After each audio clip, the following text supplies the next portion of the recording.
Hey guys, welcome back to my channel. I'm Jelana, and if you've been here before, welcome back, sis. So today I'm going to talk about the struggles of being an entry-level software engineer. And y'all, I can go on and on and on and on and on about this topic because software engineering is literally so challenging. It is one of the most challenging roles to be in. So I feel like people do talk about the glamorous parts of tech a lot. And in this video, I'm going to be diving into the not so glamorous parts of my role, how challenging it was for me to adapt. I've been in my role for 2 years now, and I recently got promoted. Oh, now I'm dropping my phone, child. But with that being said, I felt like this would be a great time for me to dive into this topic because it took a lot for me to get here. I started off in an entry-level program. It was a rotational program. I learned a lot along the way, but it was very, very challenging. I don't want you to walk into your new software engineering role and think that it's just free food, work from home, unlimited PTO. Video isn't to discourage you. It's just more so to, make you be a little bit more aware. You can't just be walking in all naive, okay? Let me get your vibe. Let's just take our time. Just relax your mind. Okay, so the first struggle that I'm going to point out is the learning curve. You're always going to be learning as a software engineer. I learn something new every day. And it's not because I just love learning, it's because it's literally a requirement for my job. The fact of the matter is, when you're a software engineer, a lot of times you are literally creating things that do not exist. They do not exist, so you are constantly learning new things, looking things up. I'm always on YouTube, Google, Stack Overflow. That can be a little bit frustrating because sometimes I just feel like at the beginning especially, I was just getting really frustrated with just always having to learn. Like, dang, when am I ever gonna know enough? The answer is never. You're never gonna know it all, and that is what can be really overwhelming about becoming a software engineer. At the beginning of my career, I feel like I spent literally, I'm not even kidding, half of my day on YouTube, Google, Stack Overflow. I'm not gonna lie though, y'all that are new to software engineering are very, very, very blessed to have ChatGPT, because ChatGPT, girl, I use that every single day at work. ChatGPT is so helpful when it comes to answering your questions, and I really wish that I had that at the beginning. So like I said, the learning curve is just super, super steep, and it could just be a little bit overwhelming. The next struggle that I'm going to talk about is the fact that you will be problem solving all day. All day, and that was something really difficult for me to get used to. So in some of my previous internships, and then also my job before I became a software engineer, I was in data, and then I was also in marketing. So I feel like in those roles, I kind of knew what I was doing. There were certain steps that I had to take to complete every single project. So if I'm doing a presentation, I know exactly how to go about it. There aren't really any barriers.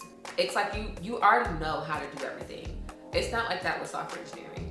Every single thing that you're doing, you're solving a problem. Every single thing. You're solving a problem or you're building something new.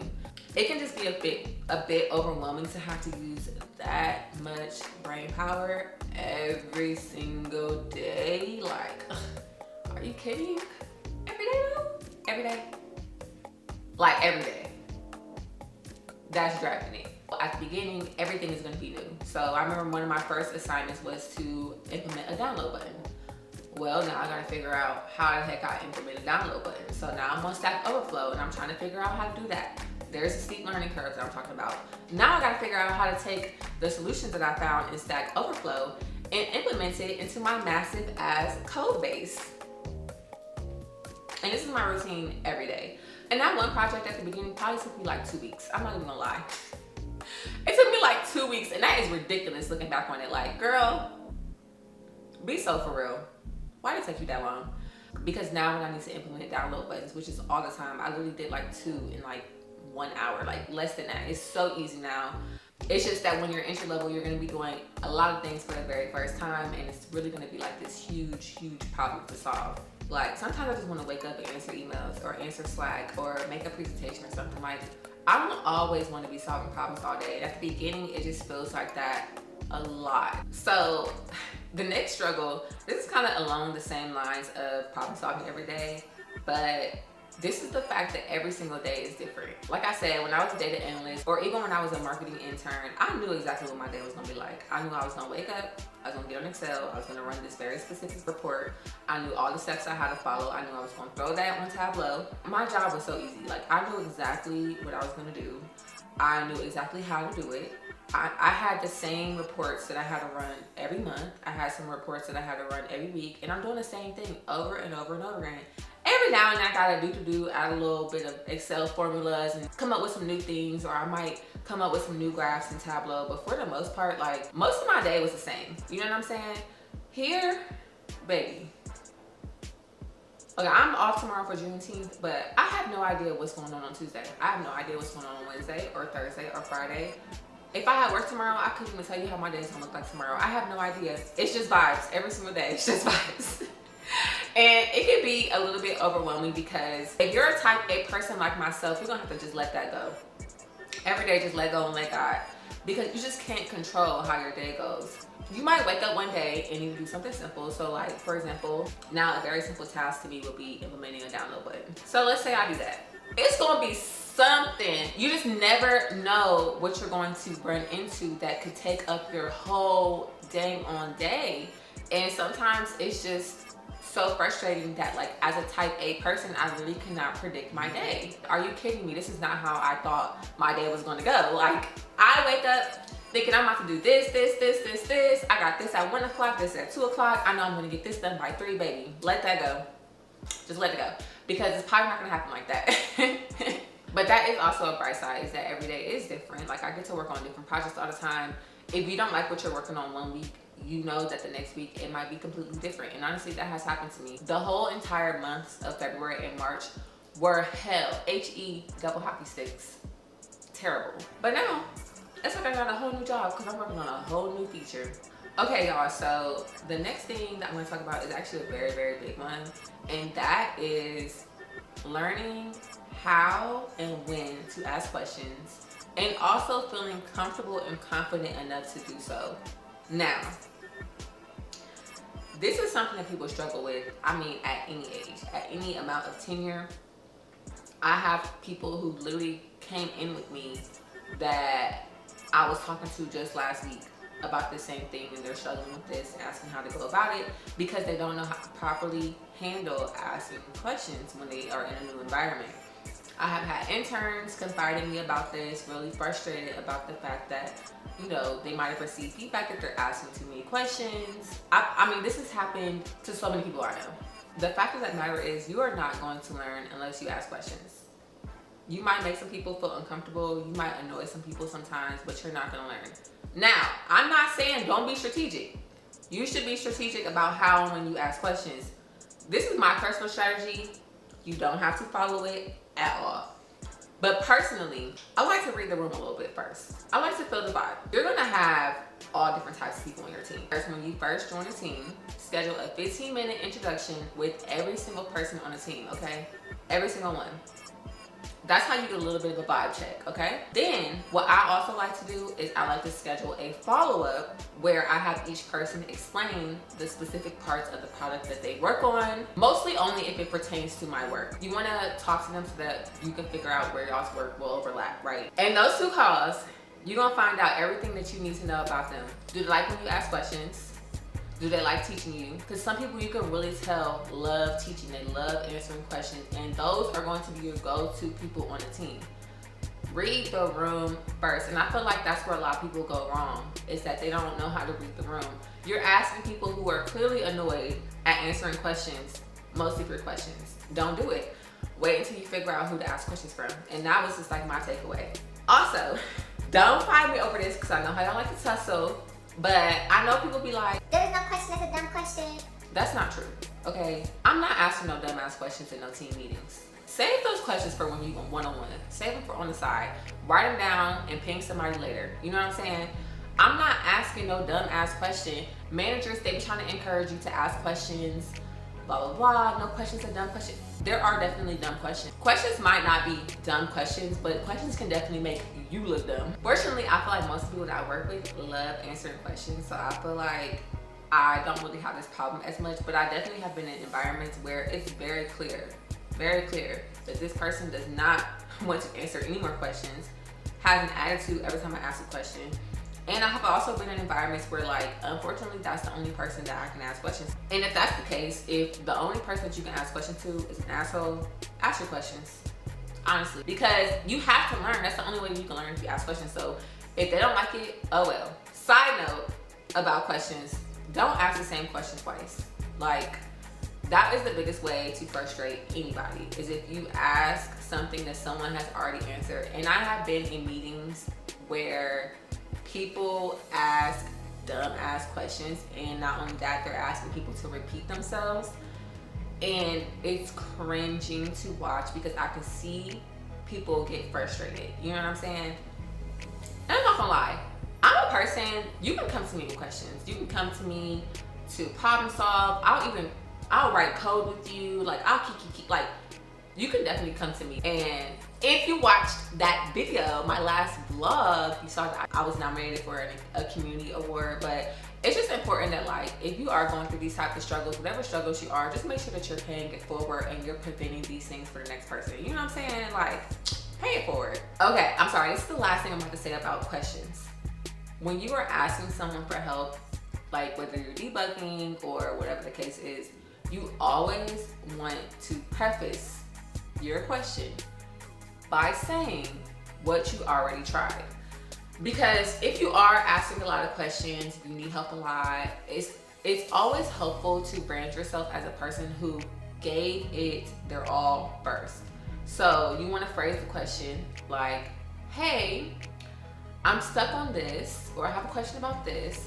I tried this, and this. I was wondering if you could help me. At least they know that you attempted it, you gave it a genuine try first, and that you try to come up with solutions, and you're not just asking questions. Because there are people, trust me, there are people who literally do not think. They just ask without thinking. Like, did you even try? Did you Google it? I don't think you did. The next one that I'm gonna talk about, which is kind of on the same lines as problem solving, is debugging. Y'all, debugging, oh my God. Debugging is, oh my God. At the beginning, you are going to spend so much time debugging because you're just not gonna understand what the errors mean. You're gonna get all types of crazy errors in your console, and you're just not gonna understand what they mean and where they came from. It's just crazy because I used to spend a whole day trying to fix errors. And I would call my tech lead like, hey, I know I've been working on this for a whole day. I tried this, and this. I'll be on the phone with him for 5 minutes and he'll figure it out. How do you figure this stuff out so fast? And I remember him telling me, you get faster with time. Over time, you just recognize what the errors are. And that is so true, because thinking back on how many errors I would have and how long it would take for me to fix the errors, it's just so funny because, like, I do not have that problem now at all. There's definitely times where I might hit a bug that I can't figure out, but like that happens probably like once every 3 weeks. I have not been that caught up on a bug in so long compared to when I first started. It was like every single day. Like, you're gonna spend majority of your time, you're gonna spend half your time on YouTube, Stack Overflow, Google, trying to learn stuff, and you're gonna spend the other time trying to figure out what these red messages in your console mean. But like I said, it gets easier with time. So anyway, y'all, the last one that I'm going to talk about is finding your voice. This is very difficult because for the entirety of my career, every single team I've been on, besides the interns, I've been the least experienced. And honestly, some of these interns be coming in with a lot of experience. So even sometimes they be having more experience than me, especially when I first started off in my program. Because honestly, the interns at my job are lit. It can be a very challenging journey to find your voice, and hopefully you have managers that encourage you. If they're not gonna encourage you, I'm gonna encourage you real quick and let you know that it is true when they say your opinion is the most valuable because you are new. You are viewing things from a very unique perspective because you are seeing things with fresh eyes. And even though some of the things that you have to say or some of the questions that you ask might make you feel a little uncomfortable, sometimes they needed to hear exactly what you said, because a lot of times software engineers are so used to the way that they're doing things, the way that their team does things, that when you come in with this, oh, well, why don't we just do this? Or how come we can't do it this way? Because it's just like, we never thought about that. That's a great question. There is more than one way to skin a cat when it comes to coding.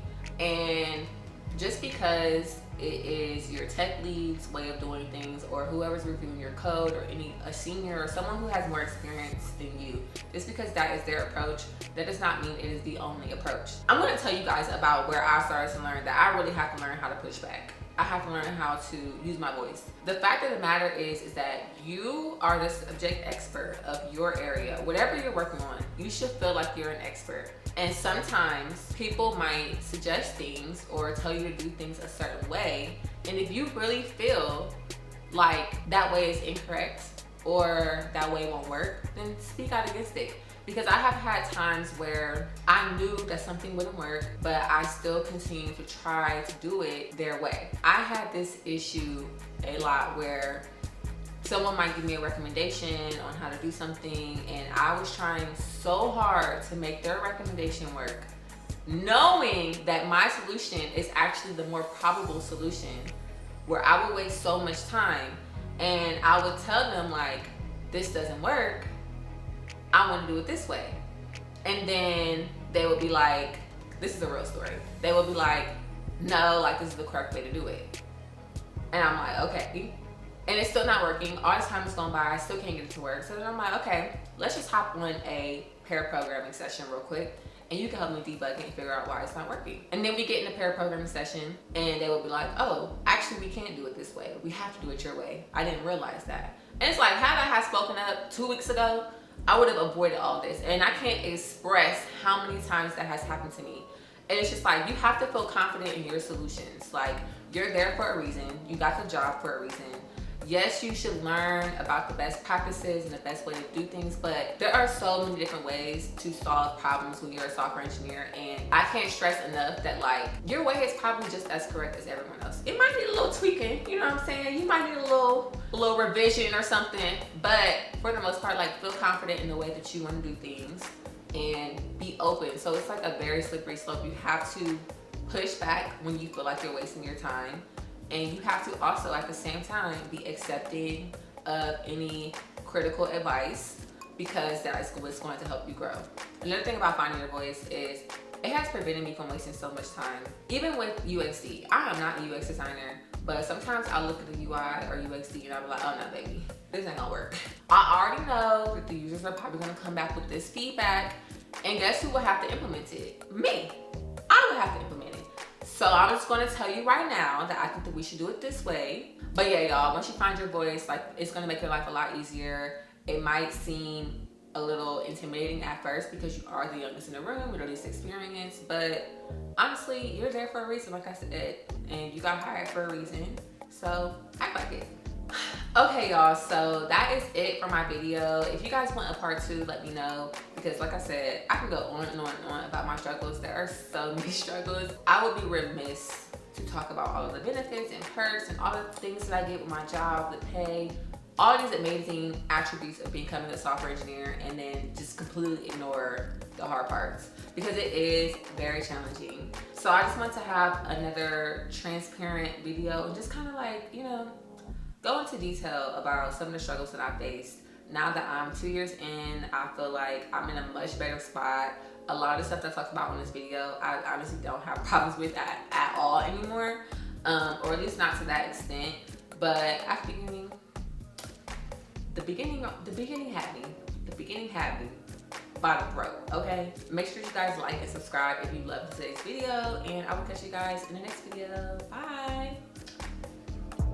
If I minimize my net worth, would you still love me? Keep it 100, I'd rather you trust me than 2. Keep it a whole 100, don't got you, I got now. I'm on the way, we ain't got no time to waste. Poppin', you come on the way, am I in the way? No more pressure, you none. I want your best in the day. Oh, by the way,